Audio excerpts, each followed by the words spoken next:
సర్వాధికారి అయిన దేవుడు మన ప్రభువైన యేసుక్రీస్తు నామములో మరొకసారి మీ అందరికీ వందనాలు. పరిశుద్ధ బైబిల్ యొక్క గొప్పతనాన్ని నేర్చుకున్నట్లో భాగంగా దేవుని వాక్కుగా పిలువబడుచున్న బైబిల్ నందున్నటువంటి ఆ బైబిల్ యొక్క ప్రత్యేకతలను మనం చూస్తున్నాం. బైబిల్ పరిశుద్ధమైనది, ఎందుకు పరిశుద్ధమైనది అనే విషయాన్ని గత వీడియోలో మనం నేర్చుకున్నాం. ఈరోజు ఈ వీడియోలో బైబిల్ యొక్క మరికొన్ని ప్రత్యేకతలు మనం నేర్చుకోవడానికి సిద్ధంగా ఉన్నాం.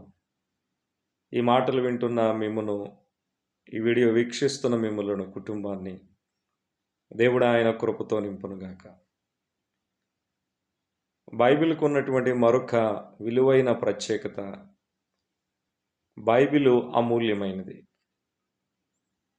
ఎందుకు బైబిల్ అమూల్యమైనది అనంటే, బైబిల్ నందు రాయబడినటువంటి మాటలు ఏవైతే ఉన్నాయో అవి చాలా విలువైనటువంటి స్థితిలో పిలువబడ్డాయి.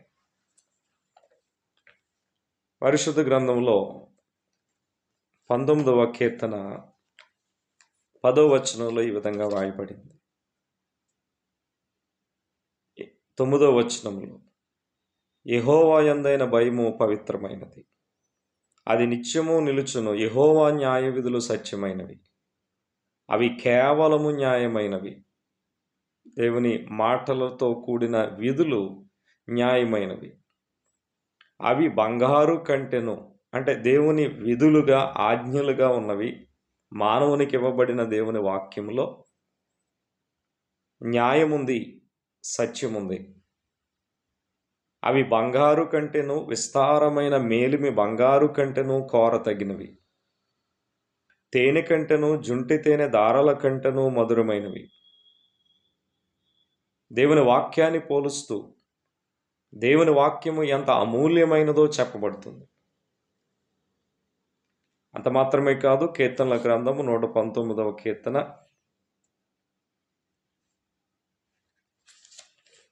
113వ వచనంలో కూడా ఈ విధంగా వ్రాయబడింది. ద్విమనస్కులను నేను ద్వేషించుచున్నాను, నీ ధర్మశాస్త్రము నాకు ప్రీతికరము. దేవుని మాటలు కలిగినటువంటి ఆ ధర్మశాస్త్రము నాకు ఎంతో ఇష్టము, ప్రీతికరము అని భక్తుడు తెలియజేస్తున్నాడు. కావున బైబిలు అమూల్యమైనది, బంగారు కంటే, వెండి కంటే చాలా విలువైనది అనే వాస్తవాన్ని మనం గ్రహించాలి. 103వ వచనంలో కూడా, నీ వాక్యములు నా జిహ్వకు ఎంతో మధురములు, అవి నా నోటికి తేనె కంటే తీపిగానున్నవి. అమూల్యమైన మాటలు దేవుని మాటలు. ఆ అమూల్యమైన దేవుని మాటల్లో ఎంత శక్తి ఉన్నది అనంటే, ఆ బైబిల్లో ఉన్నటువంటి ఆ మాటల్లో ఎంత శక్తి ఉన్నది అనంటే,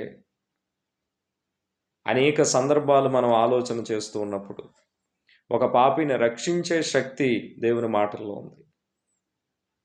ఒక చెడు మార్గములో నడుస్తున్నటువంటి వ్యక్తి యొక్క జీవితాన్ని మార్పు చేసే శక్తి దేవుని మాటల్లో ఉంది. కాబట్టి దేవుని వాక్యముతో కూడిన బైబిలు అమూల్యమైనది. బైబిల్ లాంటి ప్రత్యేకతను కూడా కలిగి ఉంది. మానవ గ్రంథాల్లో, మానవుడు రాసిన పుస్తకాలలో అమూల్యత కనబడకపోవచ్చు, విలువ కనబడకపోవచ్చు, తన స్వార్థంతో కూడినటువంటి మాటలు ఉండొచ్చు, అన్యాయముగా మాట్లాడిన మాటలు ఉండొచ్చు, నిర్ధారించుకుని మాట్లాడే మాటలు లేకపోవచ్చు. కానీ బైబిల్ నందు ఉన్నటువంటి మాటలు అవి నిర్దోషములైనవి, ఆయన న్యాయ విధులు సత్యమైనవి. కావున బైబిలు జుంటె తేనె దారాల కంటే అమూల్యమైనటువంటి వాక్యాన్ని కలిగి ఉండటం వలన బైబిల్ అమూల్యమైనది. So valuable. కనుక బైబిల్ అమూల్యమైనదని గుర్తించాలి. ఆ అమూల్యతను ఆయన వాక్యం చేత మనం పొందుకోవడానికి ప్రయత్నించాలి. ఈరోజు అనేక మంది బైబిల్ యొక్క వాల్యూను తెలియకపోవడం వలన, అందున్నటువంటి మాటల యొక్క వాల్యూ తెలియకపోవడం వలన బైబిల్ను తోలనాడుతున్నారు, వ్యతిరేకిస్తున్నారు. చాలా సందర్భాలలో చరిత్రలో బైబిల్ యొక్క పత్రాలను అంటించటం, బైబిల్ను తర్జుమా చేసిన వారిని చంపడం, సువార్త ప్రకటిస్తున్న వారిని చంపడం, వారిని ఇబ్బంది పెట్టడం, వారిని బాధ పెట్టడం, ఇలాంటివన్నీ మనం చూస్తున్నాం. కారణం, బైబిల్ ఎంత అమూల్యమైనదో మానవ జాతికి తెలియకపోవడం వల్ల. కావున బైబిల్ అమూల్యమైనది, అందున్నటువంటి దేవుని వాక్య సంబంధమైన విధులు సత్యమైనవి. ఆ విధులతో ఉన్నటువంటి ఆ మాటలు న్యాయమైనవి, అవి తేనె కంటే బంగారము కంటే కూడా అమూల్యమైనవనే సంగతి భక్తులు ఆయన గ్రంథం ద్వారా తెలియపరుస్తున్నారు. ఈ అమూల్యమైన స్థితి వలనే బైబిల్ ద్వారా అనేక మంది జీవితాలలో మార్పులను మనం నిత్యము చూస్తూ ఉంటాం. కనుక బైబిల్ అమూల్యమైనదనే వాస్తవాన్ని మనందరం గుర్తిద్దాం. ఈ మాటలు విన్న మీ అందరినీ మహాదేవుడు మీ కుటుంబాన్ని ఆయన కృపలో వర్ధిల్ల చేయునుగాక. ఆమేన్. మీ అందరికీ వందనాలు. God bless you all.